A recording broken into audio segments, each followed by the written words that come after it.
There are more ways to celebrate than ever before at the Jeep Celebration event. Hurry in for great deals today on the only brand that lets you go anywhere and do anything. And now financing get $2,500 total cash allowance on the purchase of a 2022 Jeep Grand Cherokee WK Laredo 4x4. Don't miss this great offer. Hurry into the Jeep Celebration event today. Financing for qualified buyers through Chrysler Capital. Not all buyers will qualify. Residency restrictions apply. Must take retail delivery by 5/2/22. Jeep is a registered trademark. Hi there, I am Adem Kirbas here from Ordu in Turkey. It is a rainy July day in Turkey. It is,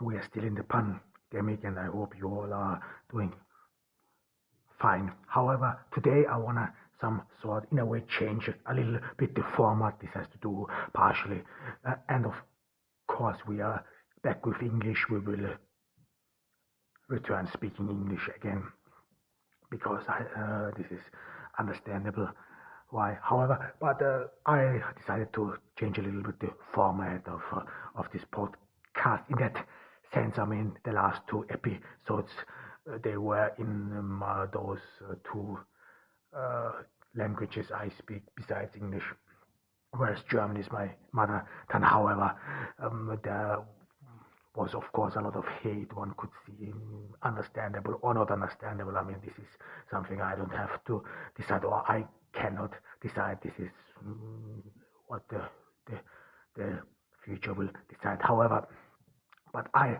think in that sense, because we talked about a lot of hate, or my hate in that specific sense, and that why we can't get a voice, so I want to some sort of philosophize and will about hate, and would like to take everyone with me.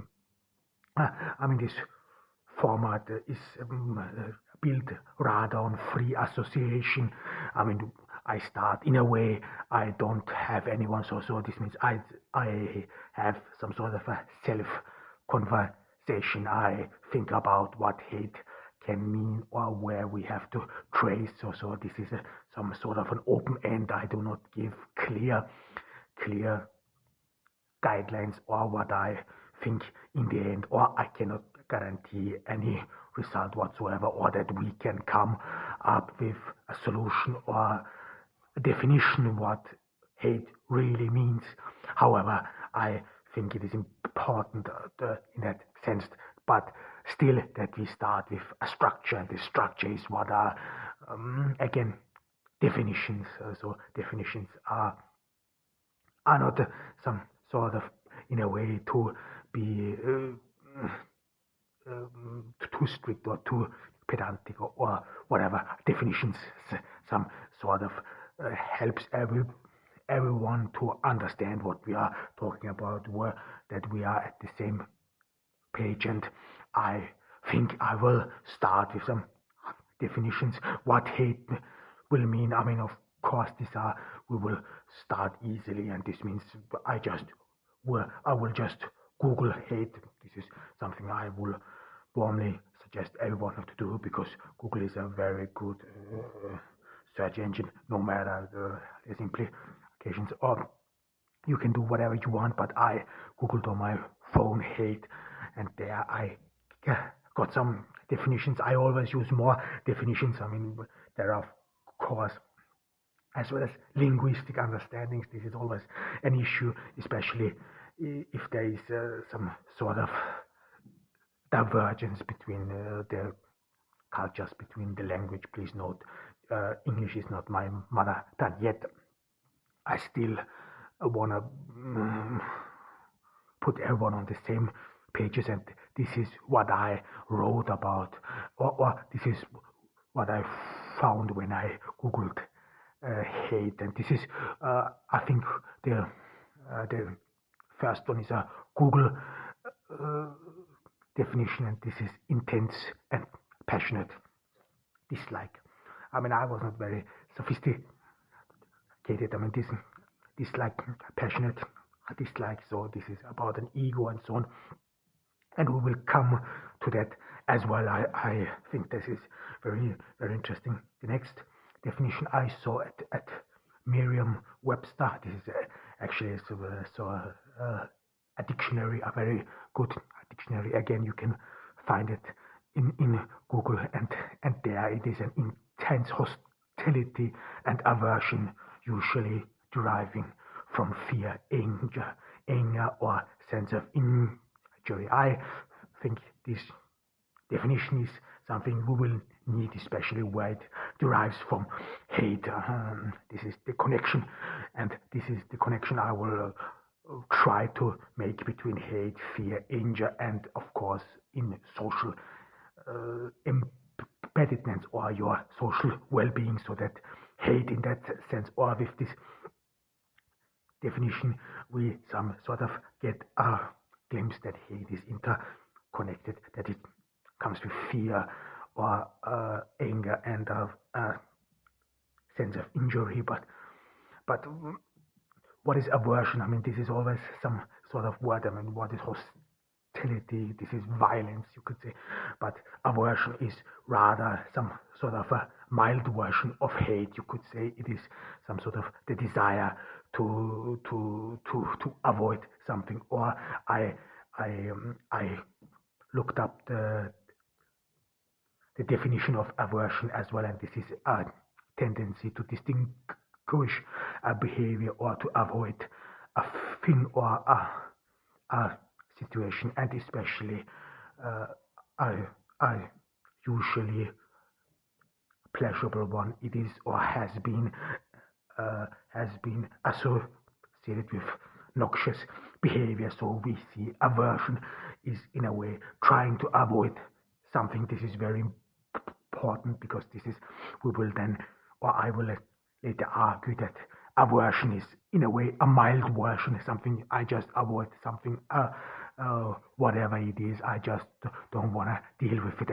And we have here another word. I mean, especially I am not a native speaker of English, that's why we Google a lot, and then I want the exact definition of noxious, what is noxious behavior in that definition. And there again we are here at Merriam-Webster, and noxious is defined as physically harmful or destructive to living beings, or it has a harmful influence on your mind and behavior. So, and as well as a feeling or in general, it's just harmful for your mind. It is so. This would mean aversion, in order to sum it up, that you avoid something which is harmful for your life. It is destructive whatsoever. Either it is physical or it is imaginatory, or hate, as well as has a feeling of disgust. This is something I will only we will inquire in that as well. I think this is important as well, this element of disgust. So what is disgusting web? Because there is some literature and so on, and there are, of course, we have an hate defined in the psychoanalysis. This is that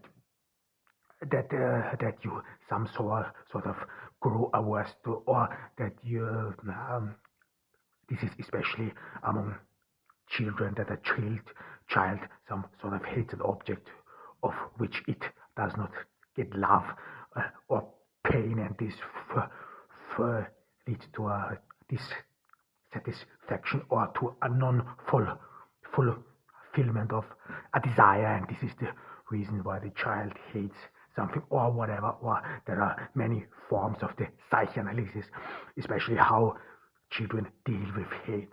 For example, if a child is chided by his parent or whatever, then he some sort of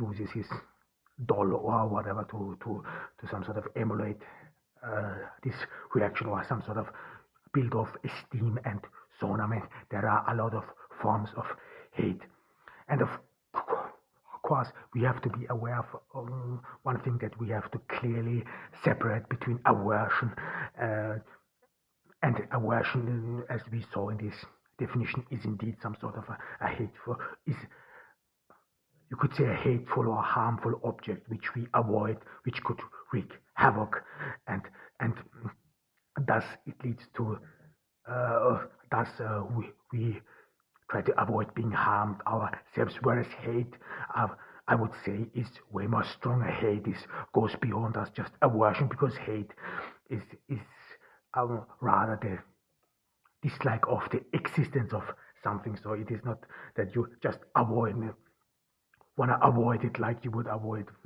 a dangerous situation. Hate goes beyond this. Hate is rather about the dislike of, or or or the the dislike of the being of something. You can't just stand that it is being existent. I mean, right here, we have to talk a little bit of psychoanalysis. I mean, of course, you have to be aware of one thing, and this is something we have to say, that the psychoanalysis, this is not really science, it is rather philosophy, nevertheless. And I think I talked about it a little while, and this is that despite the fact that it might be unscientific, it is a lot of presumption within the psychoanalysis, and it only pretends to be science. Nevertheless, psychoanalysis has given a deep understanding of the human mind, of a human conscious. Thus, it makes indeed sense that we look into this, how psychoanalysis some sort of try to understand, in a way, hate, or rather this pleasure. It is frustrating. Nevertheless, and I will, there are some shortcomings within the psychoanalysis, and this is of course one thing which other psychoanalysts of course said, like Carl Gustav Jung, who was who was not really a student of Freud, however, but Carl Gustav Jung rightfully criticized Sigmund Freud, that he only is some sort of narrowed the entire relationship of humans, or of a child to its parents, to a sexual desire, to this one desire. I mean, this is indeed true what he said, and we will try to follow this as well. But in that sense would mean, in that sense, when you it would mean this is some sort of a micro-utilitarism of the psychoanalysis, which is very close to your mind. That this would mean that you indeed seek pleasure in your life, and that everything which deprives you of pleasure, which buries your pleasure, and so on, is then being disliked, is then being hated. So this is what we some sort of go with, because Freud himself, in some of his novels has he talked about Trieb. Trieb in German is something, you have to, this is a bit difficult to translate, because Trieb in German really means something deep inside you. So it goes beyond than a desire, and you have to be aware. In German, this has especially to do with the psychoanalysis. There is always some sort of a separation between the vocabularies. For example, fear is in German Furcht, and there is another word, and this is Angst. This means as well as fear, or you could translate it fear, but in German these are separated in that sense, that fear or Furcht would mean that you know what you are afraid of, whereas Angst, fear in that sense, is rather subconscious, that you do not know really the origin of it all, and especially in the psychoanalysis, this plays always a big role between conscious world and subconscious world. and Freud in that sense defined a lot of these dichotomies between these Triebtypen. I mean, if you want to translate it, it is some sort of an unconscious will or unconscious desire to do something, and this is he separated between this between a desire, deep desire to live, as well as a deep desire to destroy Lebenstrieb. He called the desire to live Lebenstrieb and the desire to destroy Zerstörungswut or the desire to destruction. And you could then, I mean, this is of course simplified, but this is pretty much, you could say, or I always called Freud's pleasure system some sort of a micro utilitarism, and this meant that that you as a child, or if you are a child or newborn, you have some sort of archaic urges in you, and these archaic urges want to relieve a desire or get a pleasure, and in your youth you somehow immediately want to satisfy these pleasures, and if you're stopped by it or whatever, this is a setback. But then more and more, when you get socialized, then your Über-Ich creates itself. This Über-Ich, this is just, you have to say rather some sort of how you behave. You learn behavior, you learn how to behave yourself, you learn how to conduct yourself through your parents, through your society, and so on. So this Über-Ich, you could say, is some sort of a censorship, which is socially as well as culturally what you should do and what you should do not. And then later you could say this pleasure, this archaic pleasure or this back pleasure, some sort of either uses the good manners, good behaviors to obtain pleasure, or it does not obtain pleasure, and this is then some sort of would lead to frustration. So if you do not get your pleasure relieved, if you can't relieve yourself, then you get frustrated, aggressive, and so on. There are many forms, or you are put under stress. This is psychoanalysis, and then it people thereafter develop a certain kind of behavior. I mean, they are either aggressive, they are either introverted, secluded, whatever. Some people, this is like how people deal with stress. I mean, how do you react on it? Some people eat a lot, some people get aggressive, others secluded. This is rather personality, but as well as how in your family and society people deal with setbacks, you have to say, because of course you cannot get everything you want, and that your pleasure, or as the psychoanalyst says, that in the childhood, the child some sort of is egoistic in its seek for pleasure. It doesn't care about anything at all. I mean, this is indeed questionable, because I doubt that I'm well aware, or I assume that a child as well as is able to empathy and whatever, or even able to think not only for himself, but as well as on others. However, this is the approach of the psychoanalyst, that this is very egoistic, and then through socialization, through their environment, or so they some sort of mitigate this pleasure, or this desire, this urge to satisfy their pleasure to a reasonable behavior, or into a behavior. It is translated into a behavior which is socially accepted and is not being reprimanded, and so on.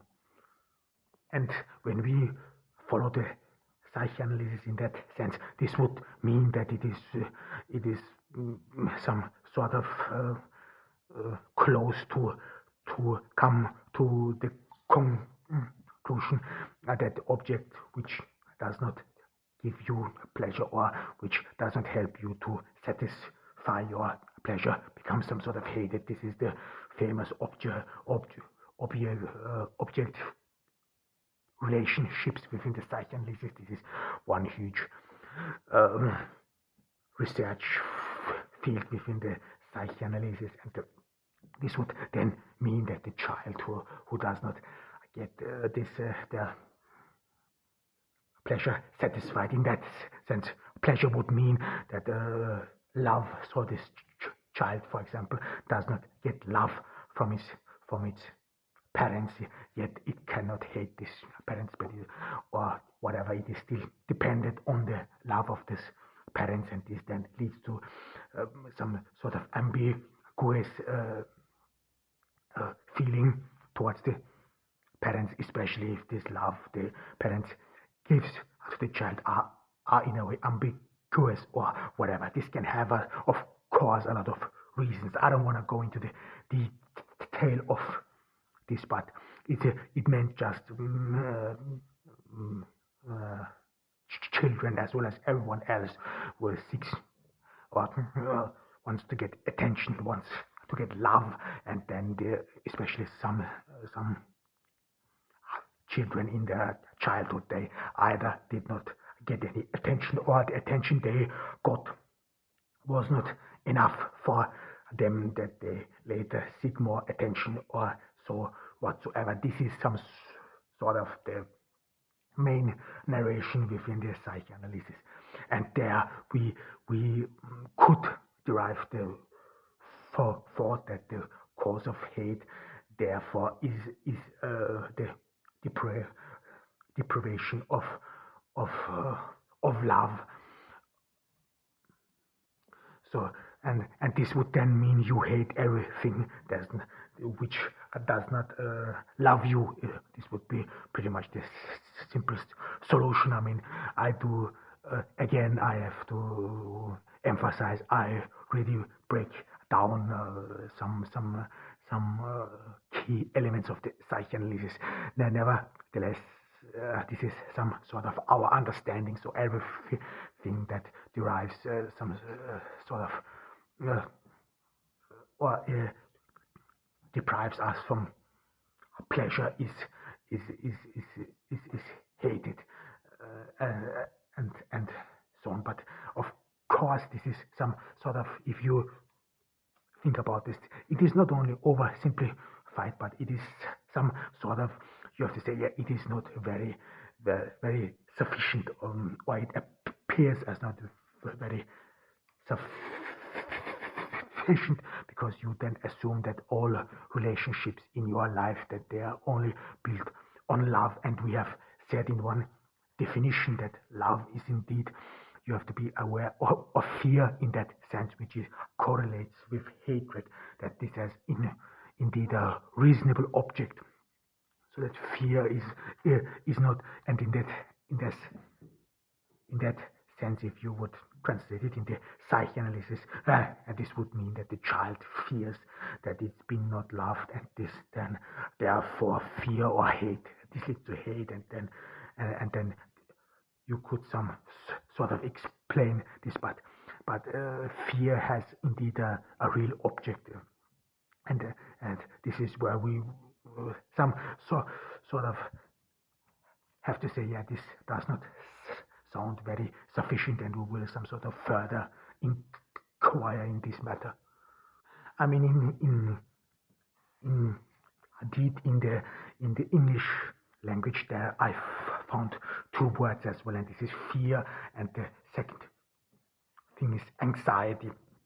And some sort of the definition of fear is, or the definition of fear is some, if you again Google it, then fear is being defined as an unpleasant feeling triggered by a perception of danger or real or imagined, and this again emphasizes the fact that fear has to be always fear about something. It is real, either imagined or whatever. It has some sort of a fixed object, and this is meaning, and this is in our discussion indeed important. And this means that you just simply have to know what you are afraid of or what you fear. This is what it means. And then I some sort of try to emulate this separation between Furcht and Angst, what you find in German. I try to translate it into English as well, but of course this was not very easy because I found the word anxiety and anxiety. I think it is pronounced anxiety, anxious anxiety. And there, if you read the definition, it is rather physical. So this means the anxiety is rather the physical, perceivable expression of fear you feel, either of you see or perceive whatever on the body, face, or whatever of someone, of its posture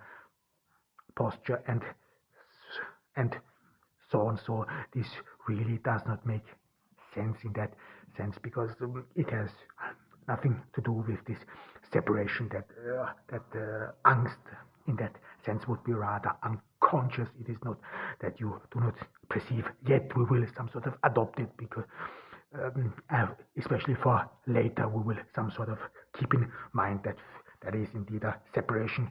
And this meant that if I fear something, I know what I'm fearing about. And this just means, if I go alone into the woods, and if I live somewhere, I don't know, somewhere in Canada or whatever, then I will, or in North America, in general somewhere, then I will most certainly account a wild beast, whatever, and then this fear would be some sort of an object, whatever. So it is visible, it is clear, whereas anxiety would be rather, I fear.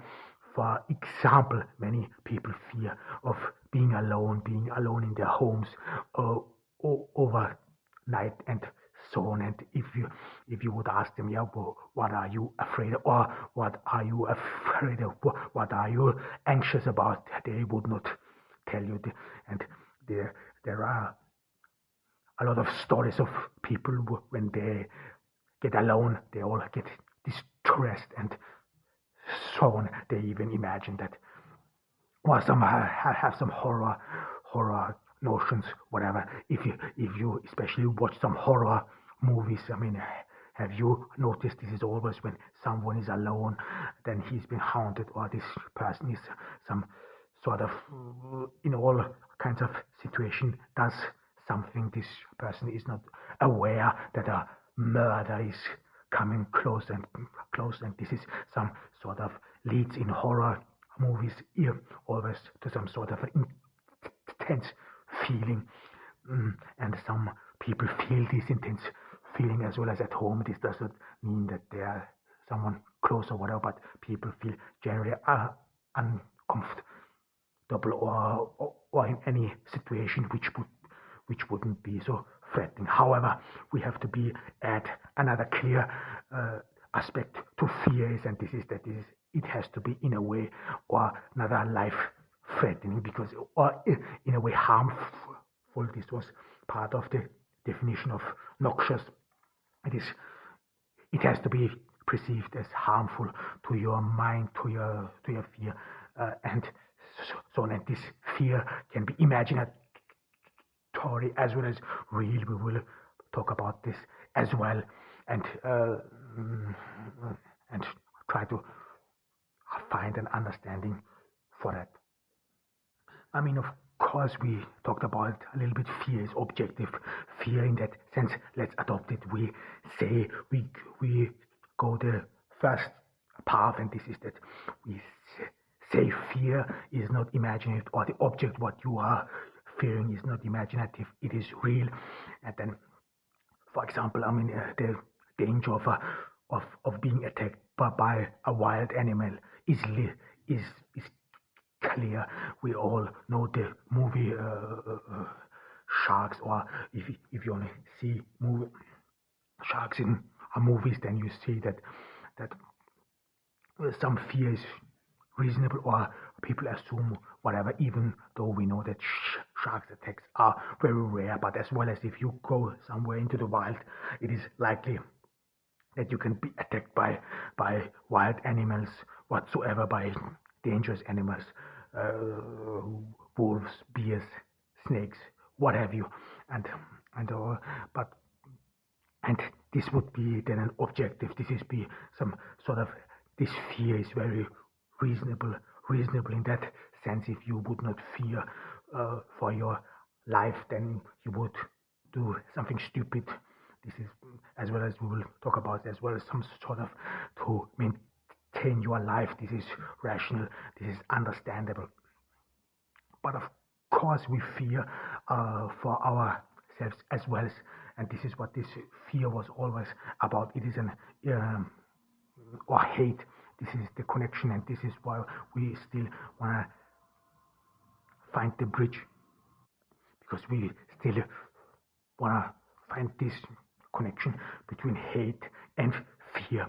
And then we have to say that, of course, hate is subjective. It goes beyond about avoiding. So if you dislike an object, then this object has a relation to you. This is what we saw in the psychoanalysis, despite the fact that we said that the psychoanalytic explanation of pleasure and the deprivation of pleasure is not sufficient yet.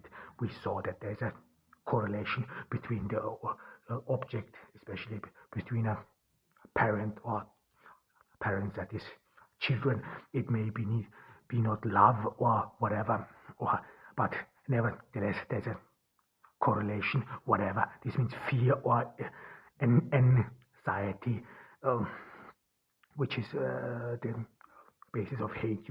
We assume for now this has always correlates with us. It has a meaning to us, and then we have to ask ourselves here, why is it about us? Why do we have to care or see us in that sense as well?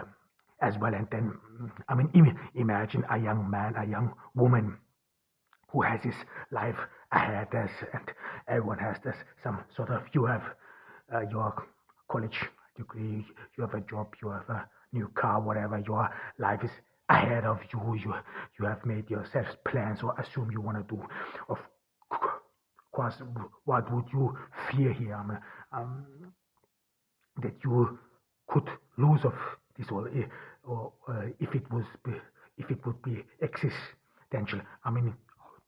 What I would, or what I wanna what I am talking about here is, why do people fear about their lives? This is what we are talking about. So why would anyone fear about it reasonably? So we try to assume that, and then I imagine a young person, a young woman, a man who has his life ahead of us, and they have plans, and they fear that they could not fulfill these plans, these ideas. This is what you assume, that the life has so much to give. This is not only about objects or whatever. This is as well as about experiences.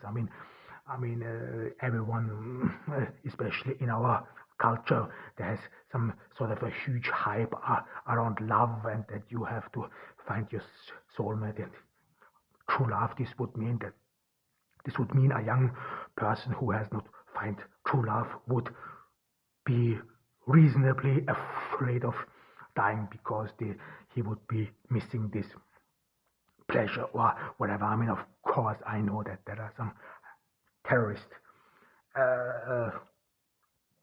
thinkings and so on, but nevertheless, if you only listen to some thought processes of those terrorists, then you always see that they are some sort of promised love, promised this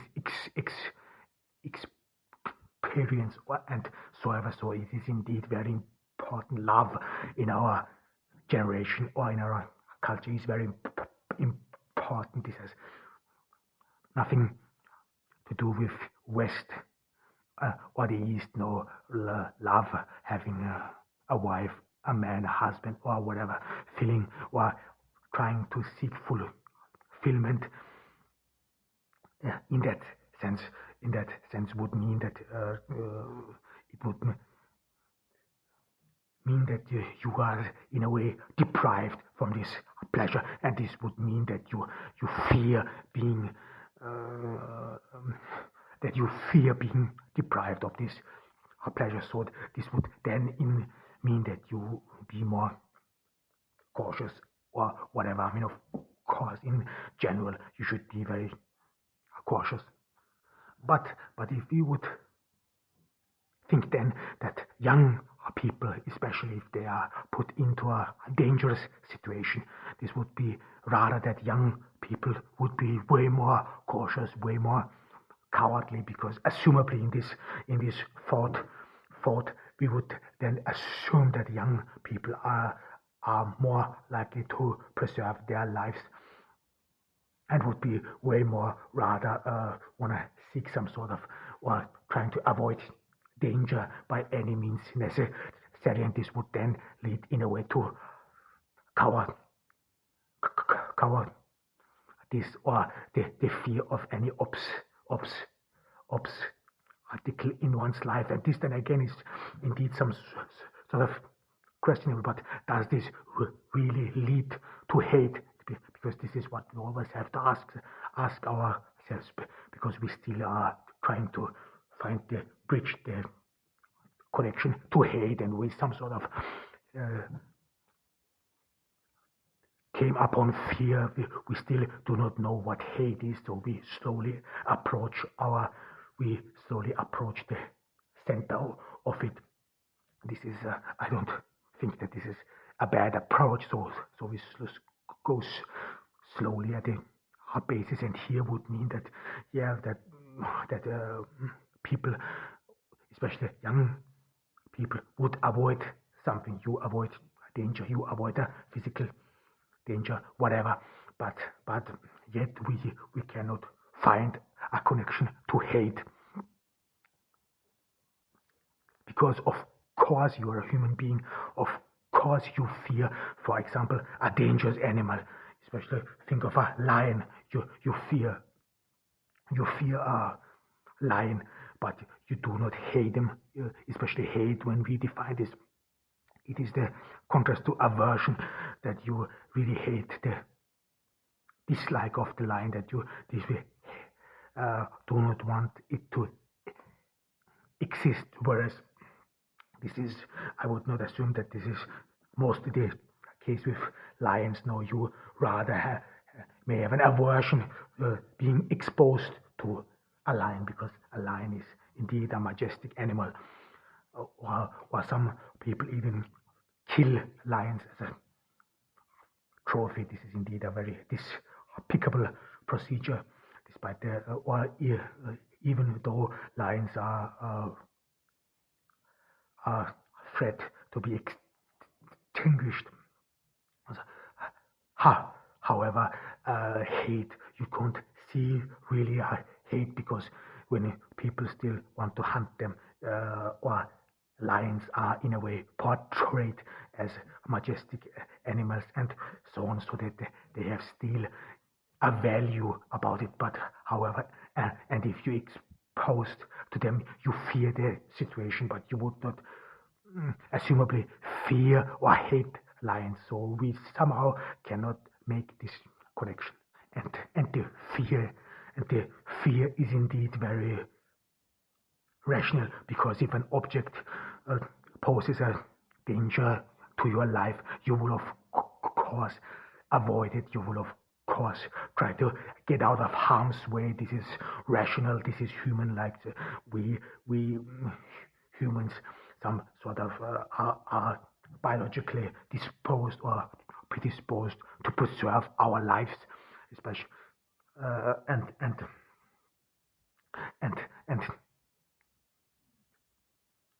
therefore you cannot really see the connection between between hate and fear. But or I wanna think about the situation or wanna clear things further or wanna ask further about what do we really fear? Do we really fear the lion, or do we fear to be put in a situation where we exposed to a threat? Because, like we said, a lion is a majestic animal. It is considered as valuable, as manly. There are many cultures, especially in the German culture and so on. They pretty much associated themselves with lions, that Germans would be above and so on. So this would mean, for example, we do not fear a lion or hate. We have to specify. We do not hate a lion when we see him on the Discovery Channel, whatever. He is a majestic creature, but how would we think of a lion when we would be thrown into the lion cage, and there we would some sort of exposed to a threat where we cannot escape it. So it is rather about the situation. So we will think about the issue, what would happen when we would be exposed to the situation, and we then would not have the opportunity to avoid it. But again, we have to ask ourselves here, is this actually usual? I mean, are you thrown usually into a line? Or let's say it in general, how likely it is that you are exposed to a threat like a shark or a lion or whatever. How likely it is that you are being hit by thunder, for those people who still are afraid of thunders. However, so then you could say that the danger has, or the threat has to be some sort of unexpectedly, because if you expect a threat, if you are or if you fear of being exposed to a threat, you take measurements in order to avoid that. This is human, like, because it haunts you, whatever. And there in this situation, we would be at once exposed to it without being able to prepare for it, and then we would be some sort of in a situation like a gladiator who has to fight for his life, but we did not expect for it. We did not prepare for it. Again, we have to ask ourselves, would this lead to hate? Would we hate this object which puts us there? I mean, it is an instinct of survival, but we would rather, of course, hate the object when it was some sort of untoward, when it was not fear, or especially when it would not be considered as natural. So if you go into the woods, then you of course expect a wild animal will, or that you assume that a wild animal could attack you. However, or if you go to certain neighborhoods, whatever, you should assume that you could be mugged or whatever. But this is again insufficient from my point of view, because hate has some sort of a history. So this means if you are just exposed to one situation where you can't help yourself, it is not likely that it has to that it leads to hate. Like if you go to the psyche of a child, one minor incident does not do anything harm, but if this